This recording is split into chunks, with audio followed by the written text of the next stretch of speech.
Idi kay mga tol. Laong mayo. Piki ang dugos. Oh. Tuog mga tuling ipanig saan si Master Felix o tukay. Magkalaong ka muna. Magtigam kayo maghiwa ng piki. Kung patigam lang kayo mga tolo. Tuog pa ganang ipanig ko saan si Master Felix. Daw amo. Oh saan? Daw amo na bagkaw. Daw bagkaw na amo. Saan? Takay. Daw kwak dito ya palit saan tuog. Takay na utaw.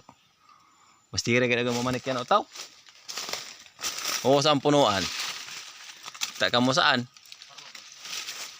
Upat yan kakup-kup mga tol na kuan. Upat kakup-kup na tuog ya ano saan tuog? Mas bagas.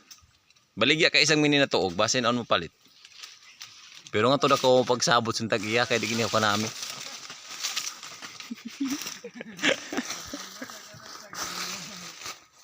Saan? Tak ka mong glaw mo saan na gamay na tuog. Takay. Mga kaibang ko. Basin maglaong kamo yung mga kaiban namin, mga pangit na mga utaw. Kung saan?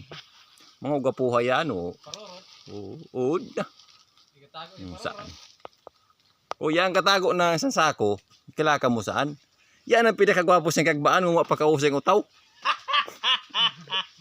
Ito kay isang gwapuhay isang yan. O saan? Suway kupi. Basta kayo. Kilaka mo saan ang mga utaw. Mga kagwapuhay yan. O saan? Puro nginigay din gwapuhay o. Ang katago sa sako. Basta kay. Gwapuhay punduhan sa dagat. Si Ariel yung pangasaan. Si Ariel, kilaka mo si Ariel. No, yamin nyo ng taga San Victor, mga amigo mayo. Baya. Sige mga tol, salamat tayo ng kamayo pag tanaw ng karami mga video. Thank you mga tol.